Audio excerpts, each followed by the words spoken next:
How hopeful are you about climate change? What does hope feel like for you?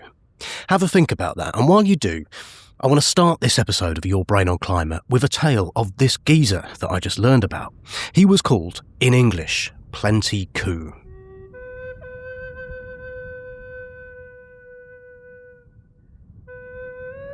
Coups, C-O-U-P-S. A coup, like an achievement. Plenty, like a lot of achievements. That was his name, Plenty Coups. He was born in approximately 1848. His name was not actually Plenty Coups. It was the English translation of his Crow name, because Plenty Coups was from the Crow Nation, from the plains of what is now the USA. Plenty Coups indeed had a lot of achievements. A coup on the battlefield meant to touch your enemy and get away alive. It was even higher bravery than killing someone, and Plenty Coups did it a lot. In his youth, he was known as a very brave man, and that explains why he rose to be the last traditional chief of the Crow.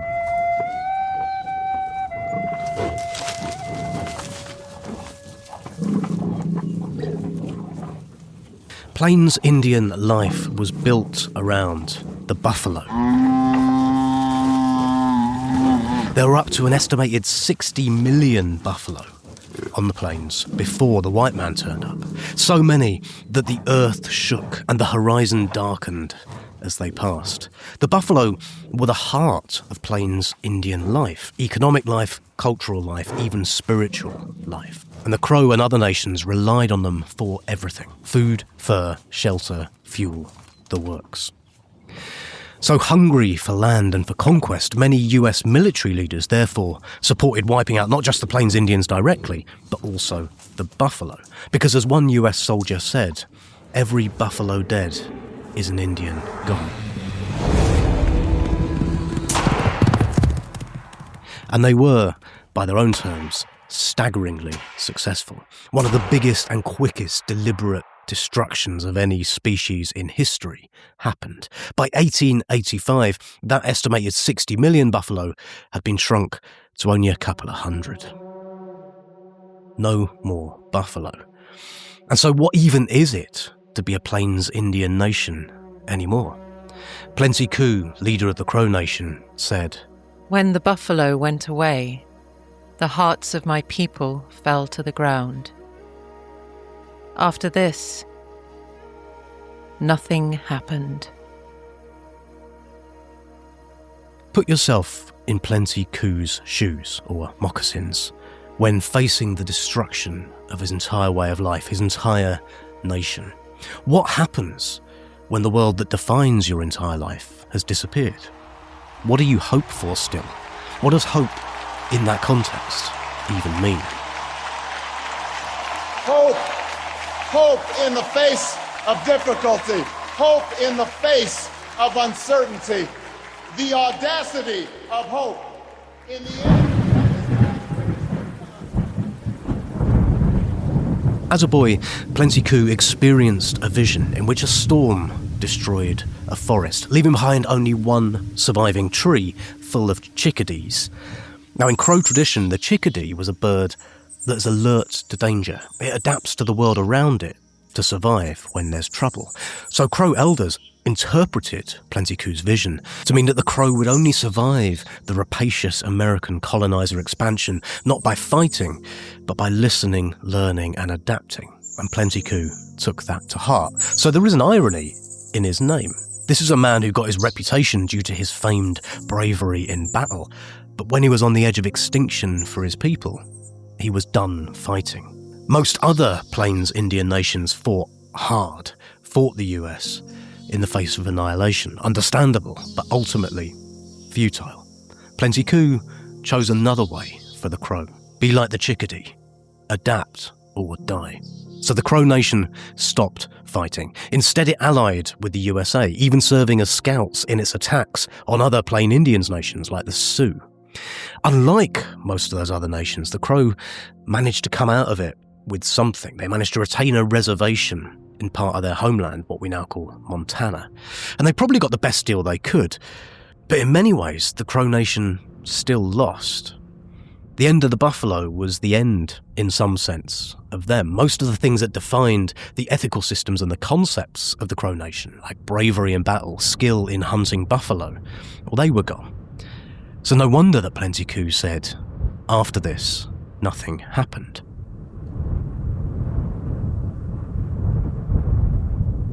Earlier, I asked you a question. What do you hope for when your entire way of life is disappearing? Well, according to philosopher Jonathan Lear, Plenty Coups still had hope. No longer that the conquerors would be vanquished, not a kind of hope that they would in some sense win, but for something that Lear calls radical hope.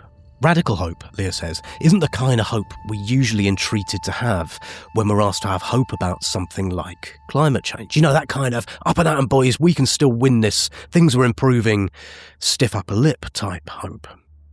As this episode's guest on Your Brain on Climate, Pancho Lewis explains.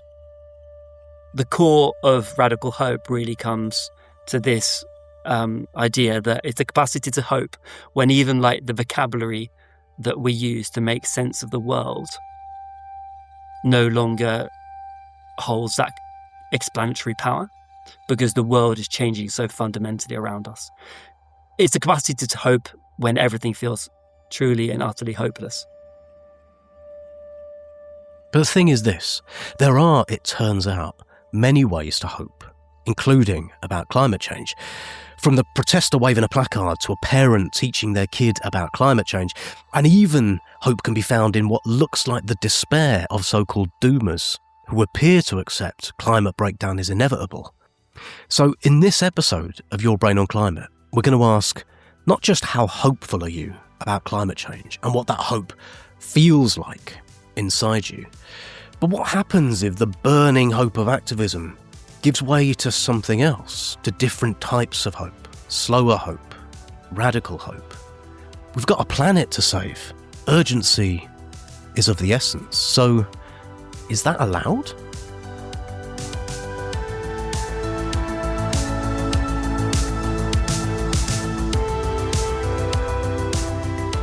Your brain on climate.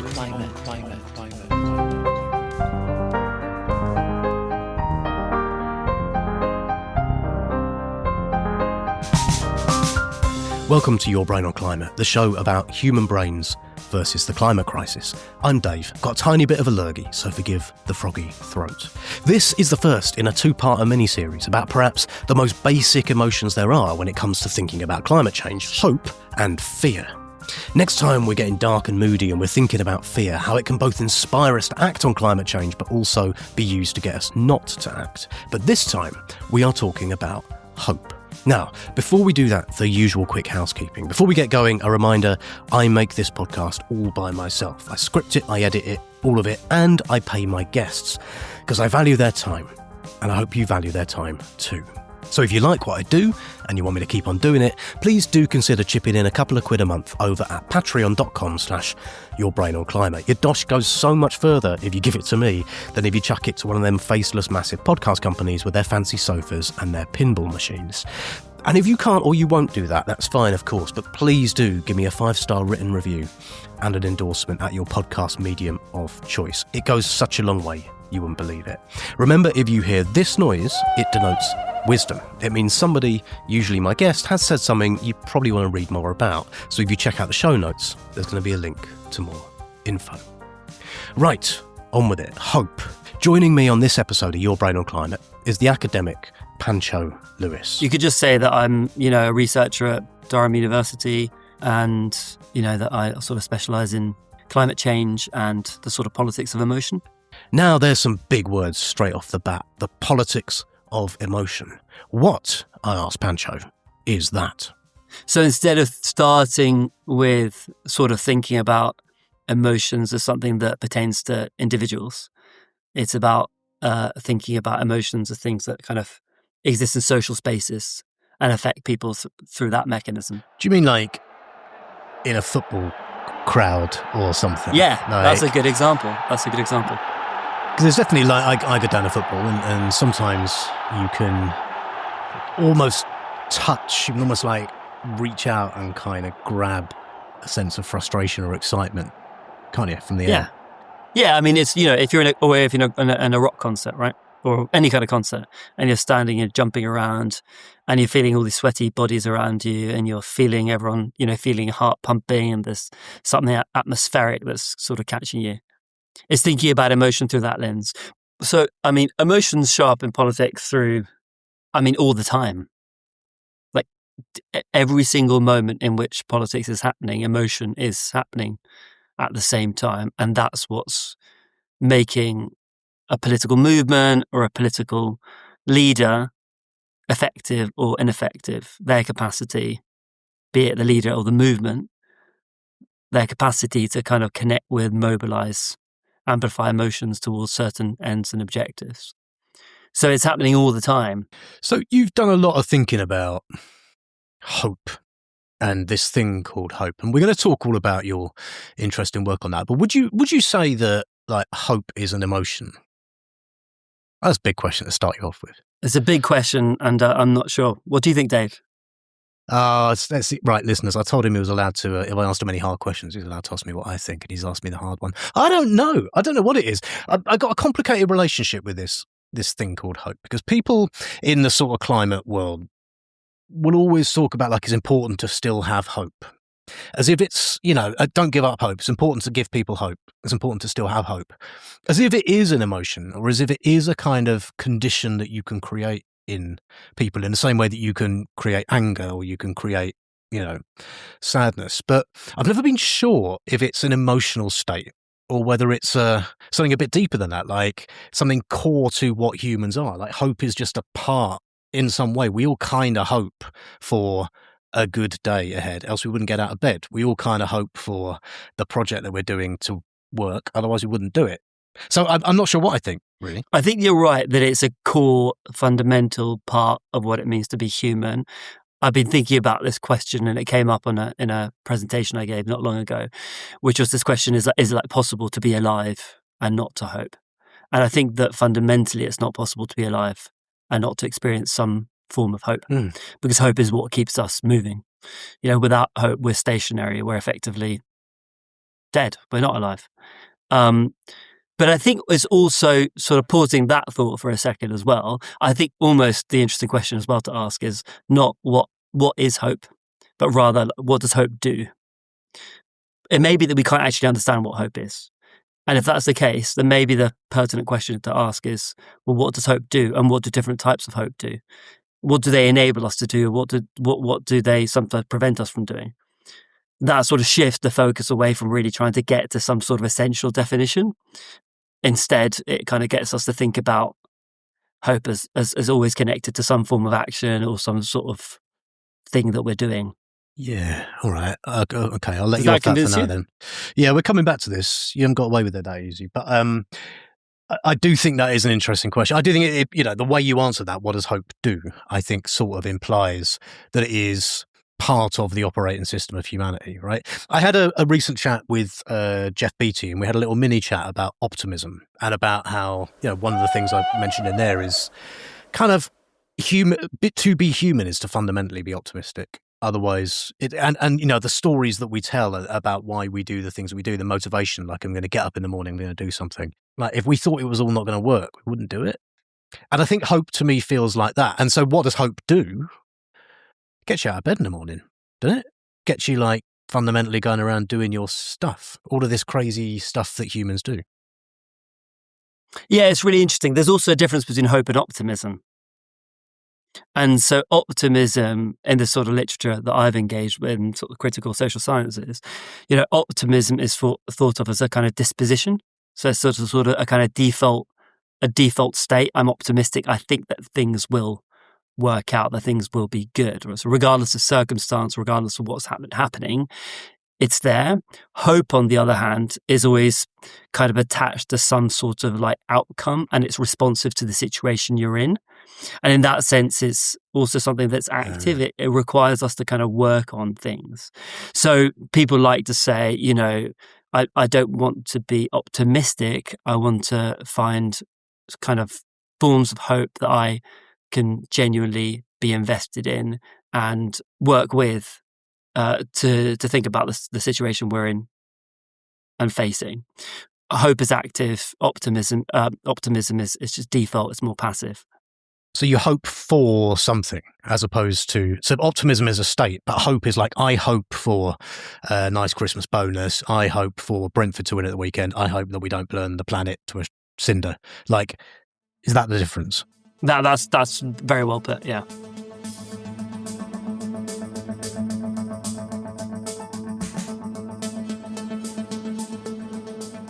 When we think about something like climate change and we think about the sort of massive problems that we're facing that obviously I don't need to convince you or any of your listeners about, we tend to think that like hope only has one form or one shape. It's only one thing in relation to the climate crisis. Yeah, which is we don't have one. I hope we don't destroy the planet. I hope we cut carbon emissions. And like it tends to be. I mean, this is now starting to shift, interestingly, but it tends to be like, I really hope that we keep within internationally agreed limits. So like 1.5 or 2 degrees Celsius, right? And then there's this feeling that if we surpass that, then all hope is lost. And what that does, basically, when you start thinking about hope in those terms, and I don't think that's a bad thing to hope for, and this that's very much something I hope for. But when you start to think about hope on those terms, you kind of like block out other ways in which we might feel hope.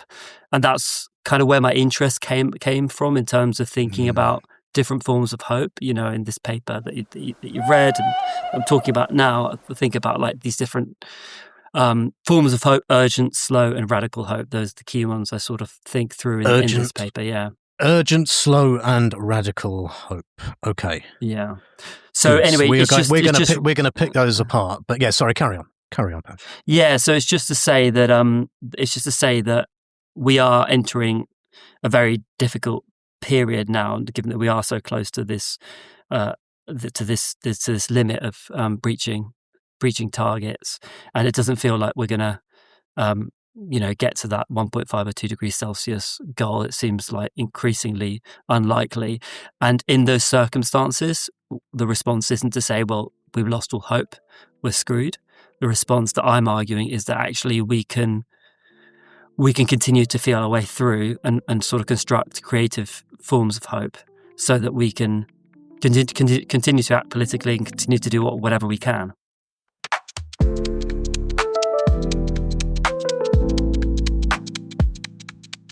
To be human is to hope. But there is a sodding massive climate crisis going on. Don't know if you noticed. And you wouldn't be human if some days you didn't find it all a little bit hopeless. After nearly 4 decades trapped at the bottom of the Southern Ocean, the world's largest iceberg has broken free, known as A23A, the trillion-ton mass. 2025 is officially on track to become the hottest year ever recorded.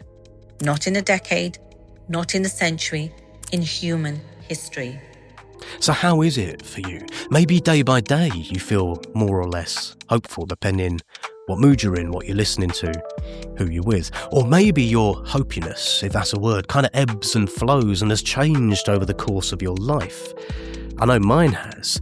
As Pancho said, though, we've got this kind of urgent, crisis-laden way that we talk about having hope when it comes to climate change. Generally, it's about throwing everything at the wall right now to stop it getting worse, to try and avoid temperatures going over 2 degrees or 2.5 degrees or whatever. And we're told that we kind of like must have that hope.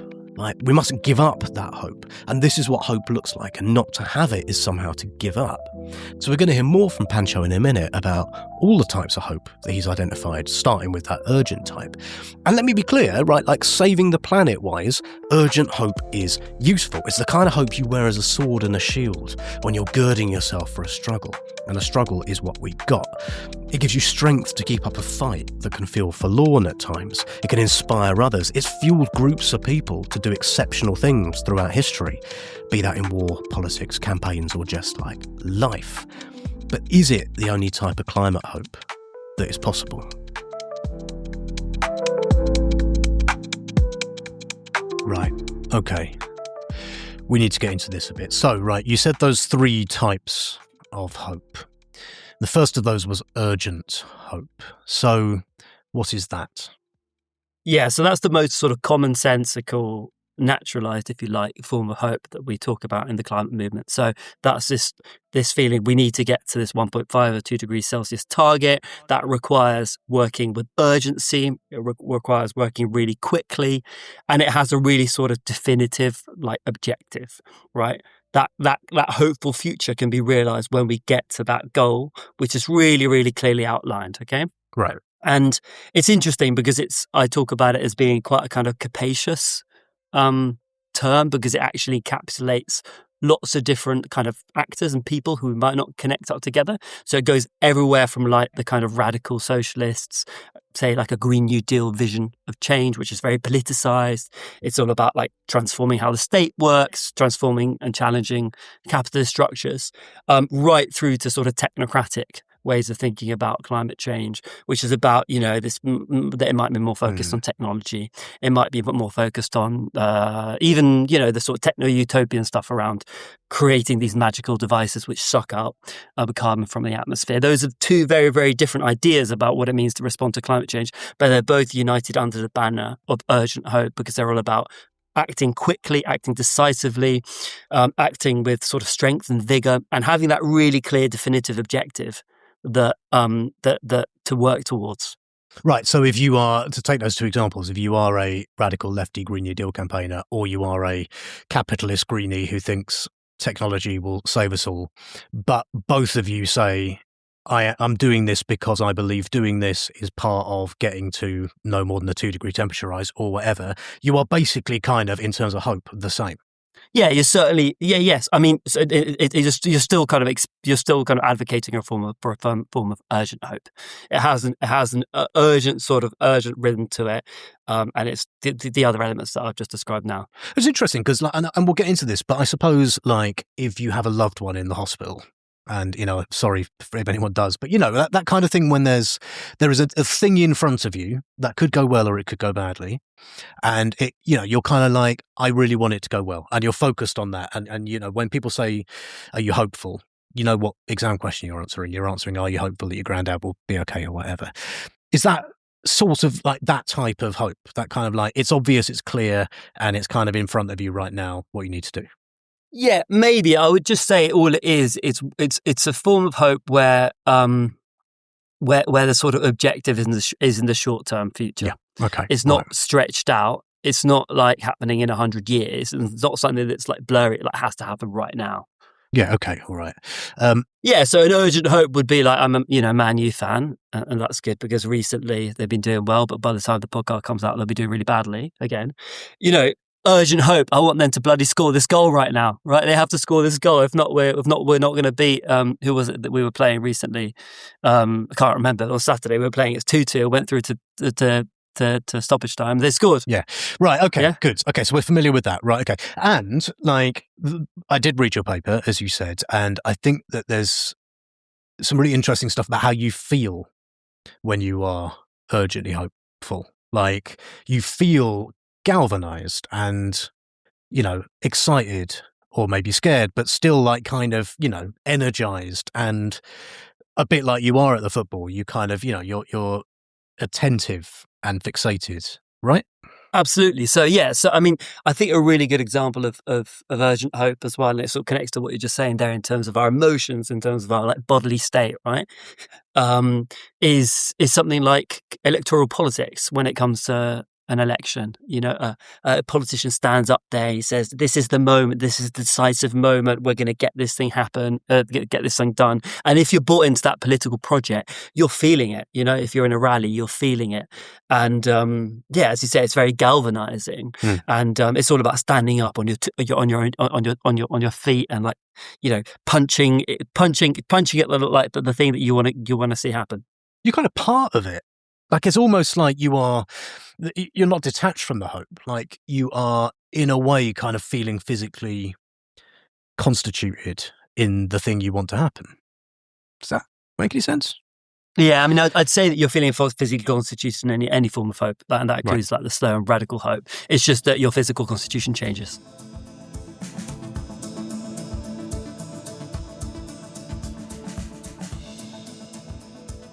Yeah, I mean, I think that connecting up with other people putting it really plainly, being in the same room as other people, having that feeling of contact, that's like fundamental for generating a sense of possibility for the future. And that's what like a productive kind of good progressive politics looks like. It's about bringing people together and understanding that the collective is always more powerful than the individual, you know. So I think that's a really important point, and it really goes to this point of like how we're fundamentally, you know, relational beings, right? And we aren't like these individual kind of atomized beings, which we've kind of been taught as a result of like economic models and so on and so forth that kind of dominate and structure our lives, where we're thought to be in constant competition with one another, right? As if that was something fundamental, essential to us. Actually, if we come together with other people, we work with other people, we relate, you know, empathetically and cooperate with other people, then our capacity to do things is much bigger. But it's difficult because often like fundamental structures in society don't really allow for that. Okay. All right. Good. Okay, that's urgent hope. That's the one that I think is the most allowed. And we'll come back to why I say that. But the most like, you know, in climate-y world, that's the one I think you're supposed to think and supposed to feel is galvanized. I think, and I want to say that's the absolutely key sort of point. Is that it's the form of hope that is kind of the only form of hope that's really allowed. Yeah. When people talk about climate change, you know. It's the thing that we are working towards, and it's almost something that we can't. As soon as we start deviating from that, or we start thinking about things on slightly different terms, it becomes awkward, and the space to talk about those other forms of hope that we'll come onto in a second that they aren't really allowed for. Yeah. So okay, we will come to that because I think that's really important. So tell me then what slow hope is. So slow hope is. The key sort of contrast with urgent hope is that it's something. It kind of is what it says. Like the concept is how it's called. So it's a form of hope that sort of unfolds gradually, patiently over time. It's a form of hope that kind of expresses itself often in small acts or grassroots. Like people working together on the grassroots in ways where it won't necessarily lead to some sort of tidal change. It's a form of hope where if urgent hope is a kind of, you know, tidal wave of change, slow hope is the equivalent of dropping like a pebble into a pond and seeing that sort of ripple slowly, gradually go into the horizon, and in having that sort of temporality, that's a term we use in, you know, my sort of field, and having that relationship with time, it's also something where the objective, the thing that you're working towards, is felt in a way that's kind of hazier. It's not as clear. It's more indeterminate. Its shape is in the horizon. You can sort of see it, but it's distant and it's unclear. Let's have some more examples. I think it's a harder thing for people to grasp, particularly if you're a kind of urgent hope type person. Yeah. So specifically then, if urgent hope is a climate campaigner who goes to work every day and is galvanized by stopping 2 degrees, who is demonstrating slow hope? Well, I think that probably those people who are going to work and trying to get to that 2 degrees are kind of, it's difficult to really imagine, like, you know, really embracing slow hope because it's so counterintuitive. But I'll give you an example from my field work, right? So I did my field work in West Cumbria for my PhD, which I completed last year. You know, this is this kind of part of like northwest England, very remote, pretty cut off from the rest of the UK, in the Lake District, but the sort of slightly poorer part of it. And an example of slow hope is one of my participants, who, for the sake of this conversation, let's call Sally. So Sally is a woman in her 70s. She's been a sort of climate campaigner in the past. She's, you know, gone to the marches. She's signed the petitions. She's done all that stuff.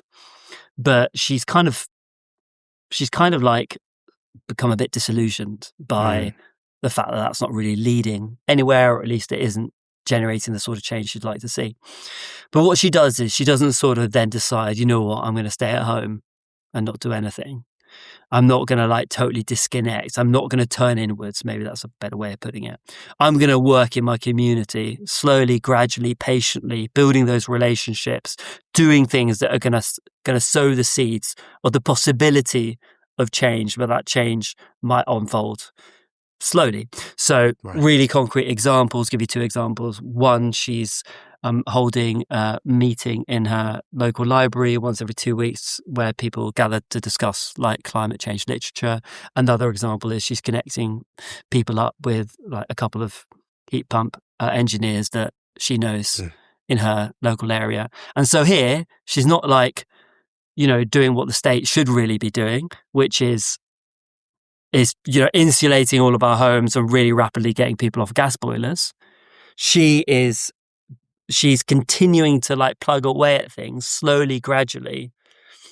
And she doesn't know if it's going to ultimately do what we need to see happen, but she doesn't give up. She keeps going. That's what slow hope is. So what makes that distinct from urgent hope is the thing she is hoping for is different, fundamentally. Like, she is not hoping for a world that avoids 2 degrees. Maybe she doesn't believe it's going to happen anymore. She is hoping for some kind of better outcome, or what? I don't think these things are, I think in response to your question, what is she hoping for?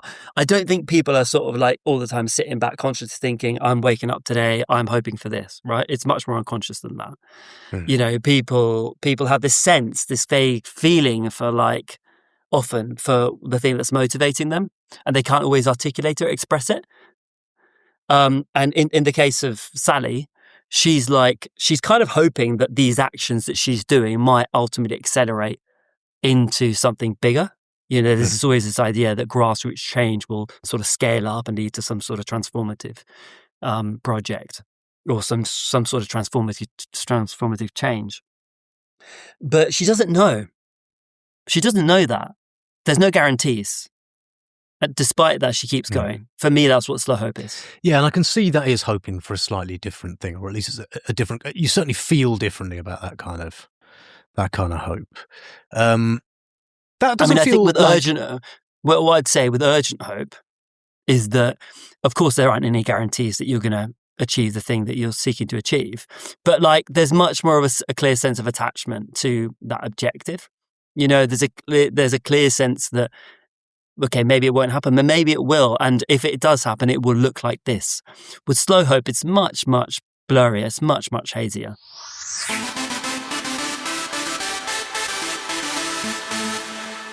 Your breathe on climate.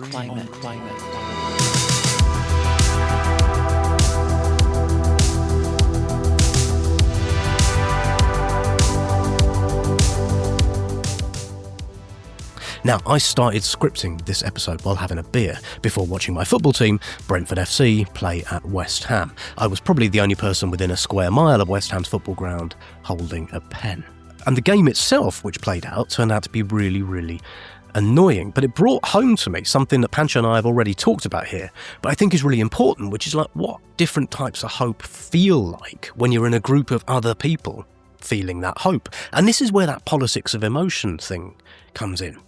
Because when you really, really hope that you score a penalty or you don't go out of the FA Cup, and so does everybody around you, you can feel it. It's that collective emotion of that kind of urgent hope. It's a field of energy. You stand in this fizzing space of hope. It raises your heart rate, like it physically affects you. It makes you sing and swear and barrack. It does something to you. There's a classic idea in sociology that helps explain this. The French sociologist Émile Durkheim said when people gather together at protests, like in religion, concerts, football games, something strange happens where emotions feed off each other. Excitement spreads, energy builds, and you get lifted out of your individual head, your individual life, and kind of surf a wave of something bigger. Durkheim called that collective effervescence, the fizziness of a crowd feeding off each other with shared emotion. You can see what urgent hope does well in that kind of atmosphere. It feels great when groups of people are juiced up on the fizz of each other's hope. That kind of moves through the crowd. One of the great philosophers of our time, Terry Pratchett, wrote about this feeling in one of his last, and to my mind, best books, Unseen Academicals. Nut's face lit up. Yes, it was wonderful, he said. The noise, the crowds, the chanting. Oh, the chanting. It becomes a second blood, the unison. Not to be alone, to be not just one, but one and all, of one mind and purpose. Now, slow hope, on the other hand, don't feel like that. It's quieter and it's calmer. It drifts like a gentle mist over smaller spaces, quieter spaces, community halls, reading groups, neighbours being nice to each other. Fizz, it does not, but it's still got its energy and it still makes us feel stuff. So what's the type of energy you feel about climate change most often? Maybe more than one, maybe it changes. Certainly has for me.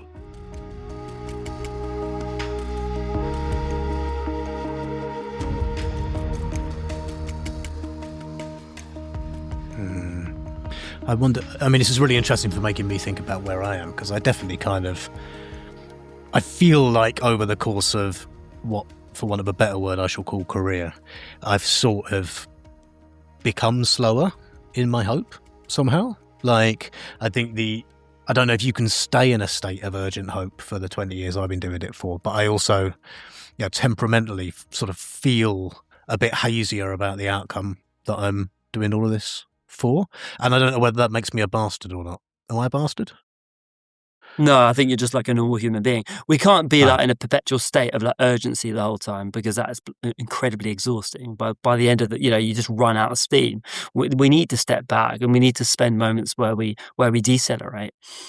And that's why politicians end up driving themselves crazy, because they're just constantly on this treadmill, right? Well, anyone else working in a job that requires them to like be operating at 1,000 miles per hour the whole time. And what I would say is, jumping ahead now to think about the sort of this fluid hope idea, right? This is what I write about in my paper, is that I'm really interested in how we sort of flow between different states.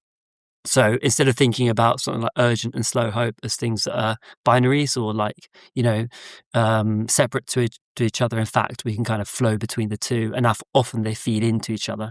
So in the case of Sally, at the moment, she's feeling a little bit like the petitions she's been signing haven't been leading to that change. The rallies she's been going to haven't led the government to decarbonise as quickly as the country should be doing. She steps back, embraces that slower rhythm, but then it has the potential to accelerate again when the right circumstances present themselves. And it's probably the same with you as well, I'd imagine. Yeah, I think that's probably right. Yeah.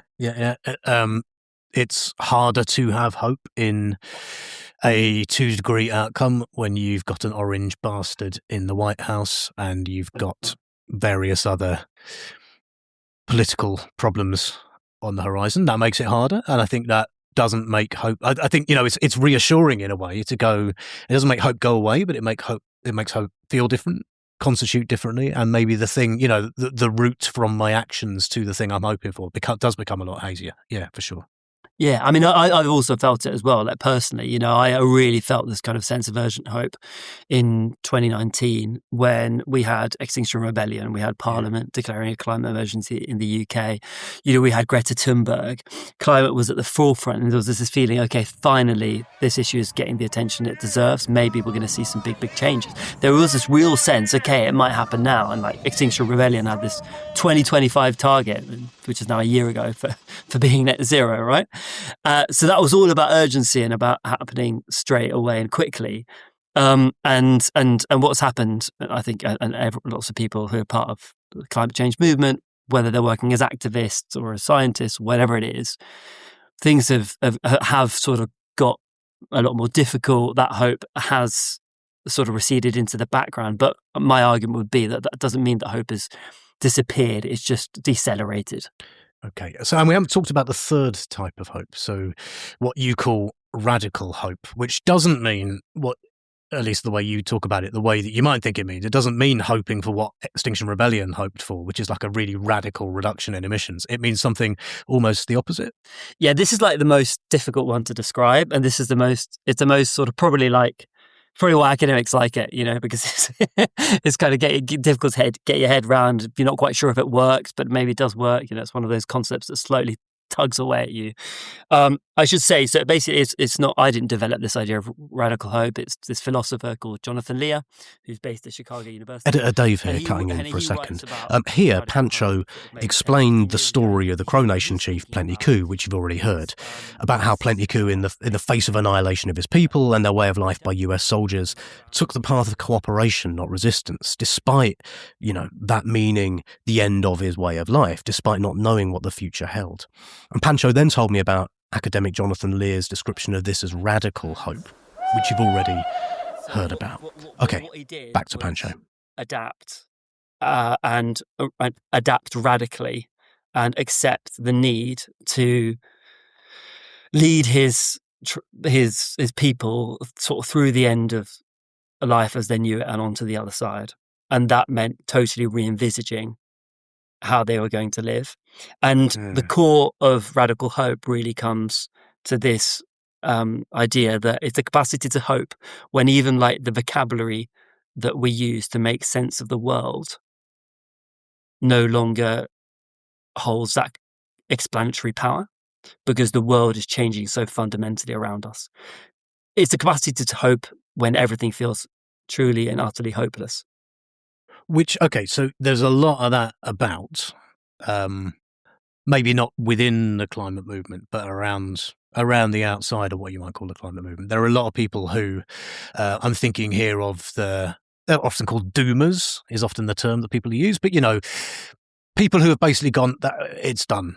Like, the deep adaptation people, the people who are kind of going, nothing we can do about it. So what matters is that we build ready for what we build out of the flames, right? That kind of thing. And we get ready for it.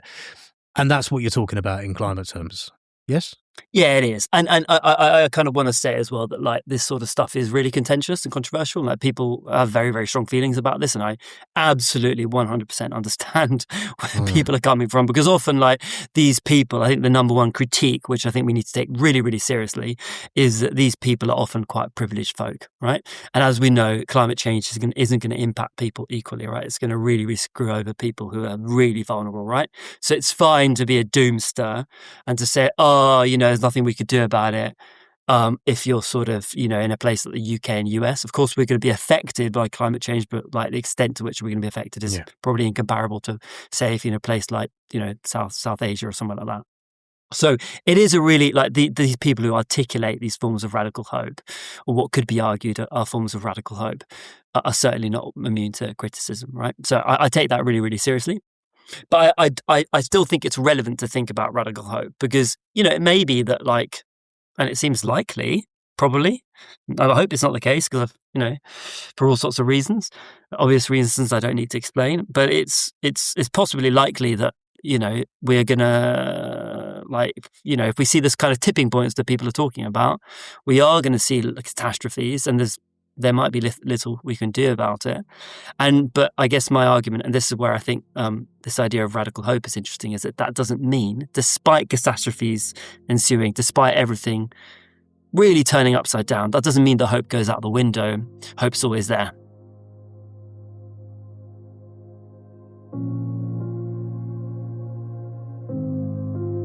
This is all wrong. I shouldn't be up here.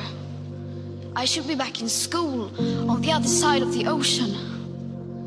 Yet you all come to us young people for hope. How dare you?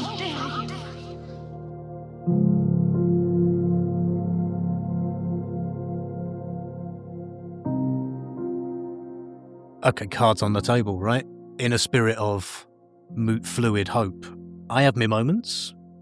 Of going, we're not going to do this. Not only we're not going to do this, we're going to spectacularly not do this. Emissions are still going up. As discussed previously, world politics is not looking amenable. And I find myself in that space of going, my hope is not that we will avoid the worst. My hope is for something else. But I do still have a sort of hope. And I think it's interesting because like the people who feel kind of, for want of a better word, doomery, are often categorized as come on, have some hope.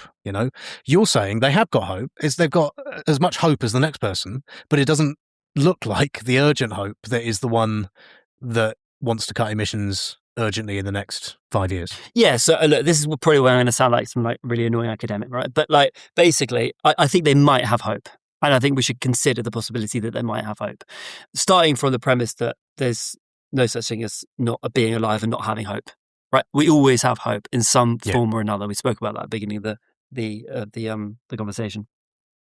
And if they have hope, what does that hope look like? And I think it's close to being something like radical hope. And so there is a really interesting like paper out there by a political scientist based at Edinburgh, a guy called Matthias Taylor. You can do the OWL thing now. And he talks about he basically kind of in this sort of very like cautious way defends the Dark Mountain Collective by basically arguing that that within that what they're doing, this is really interesting, I think, that what they're doing is in their sort of like the sort of despair that they articulate, and you know the sort of really doomster kind of futures that they project and narrate, that actually what they're doing there is their goal isn't actually to try and get everyone to succumb to despair. What they're really doing is taking aim at the sort of dominant forms of urgent hope which exists and circulate in society nowadays. There isn't going to be anything within the sort of ordinary way of operating, whether we're talking about changes to like tweaks to representative democracy or some new technology that comes along that improves things. That stuff can't be relied on, and people who invest hope in that are like deluding themselves. His argument is they're effectively taking aim at that, and they're doing it in this pretty provocative and controversial way, but that's his interpretation of what's going on there. So and we talked earlier on about this, but it bears repeating. Like, there is a lot of squabbles and arguments and characterizations between the people who see themselves as the urgent hope people. You're normally against the people who they see as the doomers. And like, what I like about your concept of fluid hope is it's kind of allowing for not just for all those different types of hope to be a response to the climate crisis and all the wider stuff, but also sort of saying all of us can occupy any of those. Like, we can all move around. So should there be more kind of tolerance, for want of a better word, or understanding on the part of people who feel very galvanized by hope, by people who have found different sorts of hope? Yeah, absolutely. I think that's like absolutely essential and fundamental, because we are, as people, we go through journeys in life and we have different experiences. They might be personal experiences. They might be our responses to big macro political changes or macroeconomic changes, but we're constantly going through things and changing how we feel. And that's like inevitable. And I think there are moments, sort of, if we think about slow hope being the sort of deceleration of urgent hope, like I was describing earlier, hopefully that makes sense. We can think about radical hope as being like a further sort of deceleration, a real kind of, almost like a withdrawal right into oneself. Yeah. Paul Kingsnorth, who's one of the sort of leading people who's done a lot of thinking about withdrawal. I mean, his thing is like withdraw. You don't have to be part of it. The bigness of stuff is the problem, and like there's hope to be found in withdrawing from the bigness. As you've said, there's a lot of a privileged position in that. We can't always choose to withdraw from stuff, but that idea of withdrawal is actually right at the kind of heart of a lot of the, I'm not going to say doomers, but a lot of the more sort of different sort of hope people. And what I'd say in response to that is and bringing back in this idea of fluidity is that, yeah, sure, maybe we want to withdraw for a bit. Maybe we need to go and just spend time with our family, or looking after a loved one who isn't well, or just looking after ourselves. But that doesn't mean we have to stay in that state for the rest of the time. Mm. It might be that that's necessary as a sort of short-term thing that we're doing, or a medium-term thing, so that we can kind of regather our energies, so that we could start doing the more urgent stuff, right? Going to protest, like demanding that change happen right now, doing that kind of confrontational politics, which is often connected to certain forms of like urgent hope. That's, as I said earlier, it's really, really exhausting, and we can't be doing it the whole time, or at least the vast majority of people can't. So embrace fluidity, embrace change, and understand that things are going to be constantly in flux.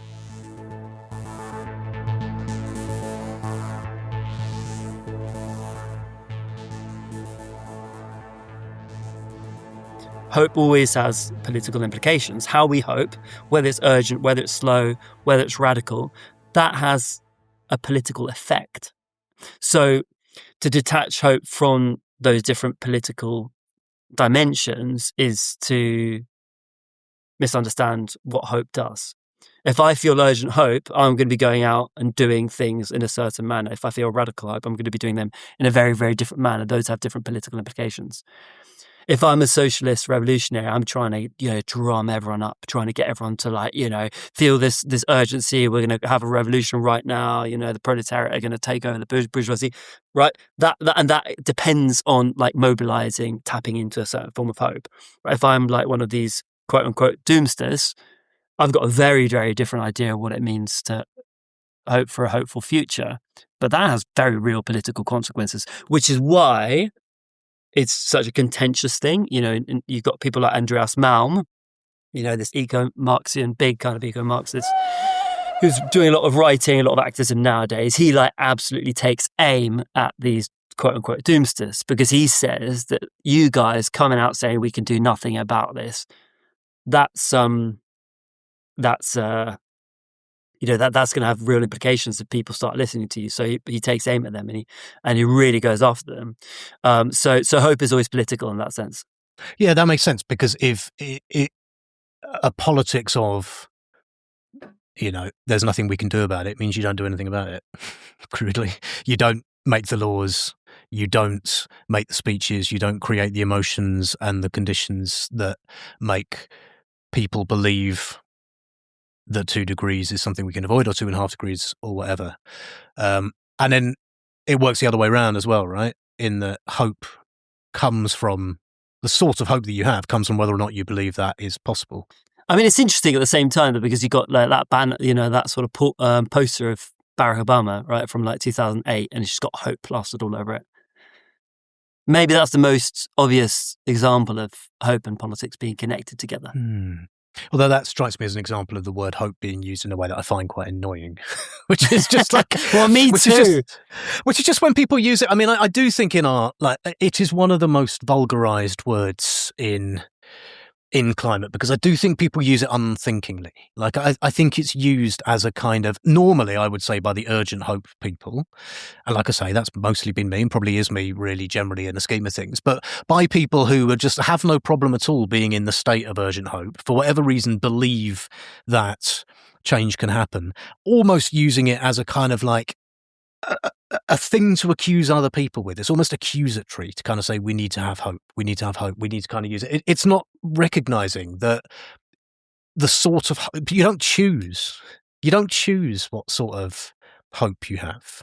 I don't think. The people you were talking to, they've gone through, they've been surrounded by a process that made them believe for a bit change was possible, then change didn't happen. And it's not irrational to respond to that by going, well, I don't hope for that anymore. Yeah, and it's fundamentally not very pluralistic. It's not understanding that how people relate to and position differently to in relation to what would in the sort of climate politics movement. It's okay to feel disaffected. Of course it is. And on the other hand, if you feel really inspired and think you can go at it and put lots of energy into it, and you think that things might happen, of course you should keep doing that as well. People have this. There is something really basic here, and you see it a lot with sort of climate charities and climate campaigning people, which is this incapacity to just appreciate that people just feel differently, and that's okay, and. Yeah, I mean, certainly, because these someone who doesn't feel that urgent hope, it shouldn't be our target. It is obviously the people who are spreading climate misinformation and that sort of stuff. And what it shows, I think, is the difference, isn't it, between what you can't do, I don't think usefully, and it annoys me when people do, is when you say, "Come on, we can still hope." It's we can still hope it's going to be all right. There's still hope. That's a waste of time, right? What you can do is show people why there might be a reason to hope. So make people believe it and see it, right? So why is there still hope that the world will avoid the worst of climate change? Because actually emissions are trending in a less upward direction every year, because it's thought China might have topped out its energy use, because reason, right? There's all sorts of reasons you can give, and you can point to local reasons. That is fine. That is showing people the conditions that might make them believe again. Simply saying, there's hope, guess on my wick. Yeah, it also becomes an identity thing, doesn't it? As well. It's like, I am this person. I am a green activist. I feel all this hope. Yeah. And you aren't like me. What's wrong? And yeah, that's just really annoying. Yeah, and it's the sort of annoying that gives a lot of activists, I think, a bad name in the court of general public opinion. It's like most people who don't have the same sort of galvanised hope that a Greta Thunberg have don't have it because they don't understand. They don't have it because they have a look at the world around them. They don't feel particularly hopeful. Yeah. Yeah, I agree.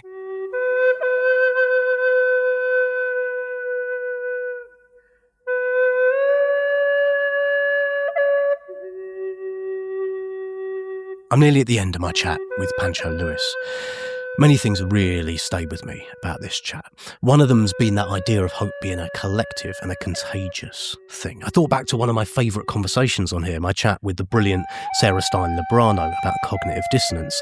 And in it, Sarah said, if you want people to feel differently about the world, don't bother wanging on at them with some words. Get them to do something different or meet someone new. And there's a core of the same idea of that, of what we've been talking about in here.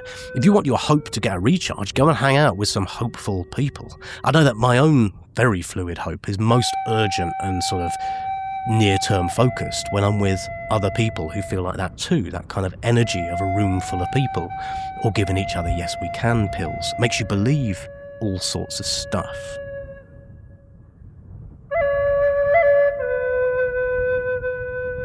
It works the other way from hope as well, right? Like in Britain at the moment, there is a lot of, for want of a better word, despair about. Everything is broken. Nothing works. Like everything is a bit broken, but also there's this kind of heavy contagion to the idea that everything is broken, which makes everyone else think that everything is broken. And this is kind of how the politics of emotion that Pancho was talking about work. Like these things generate their own momentum. We feed off the emotions that hope and despair cause. That most wonderful of writers, Rebecca Solnit, wrote a whole book about this kind of thing. She called it Hope in the Dark. If you haven't read it, you should. It's uplifting, it's human, and it spears the idea that hope is some kind of vapid optimism. Hope, Solnit says, is active. If you're in the dark and you're not sure what to do, light a candle. Maybe, just maybe, somebody else will see it. And then somebody else will see their light. And off you go. Anyway, here's Pancho with the last word. There's always hope, but the shape that hope takes is inevitably always going to be multiple, and it's going to be changing given that things are so difficult and potentially screwed up right now. And that's all right. Yeah, I'm not very good at doing this summary, but yeah, and that's all right. Yeah, and that's all right, you know? Kind of, it comes back to like hope. I think it comes back to hope in the dark. It connects back to this idea, because Rebecca Solnit says that hope in the dark, it isn't about saying that, you know, hope kind of emerges through despair in the same way that, in the way that kind of radical hope stuff that I've just been talks about. It's about saying that we continue acting even though the future is dark, and the reason it's dark is because it's uncertain. And uncertainty demands improvisation. Uncertainty demands being creative. You know, it demands like thinking outside the box, you know, to use a bit of a cliche. And we should apply that sort of thinking outside the box, not just to like the technological solutions we come up with, or even like the political institutions we want to rearrange and kind of democratize and so on. We should also think of our own emotions creatively and outside the box, because that's what responding to the urgency and the problem of climate change requires.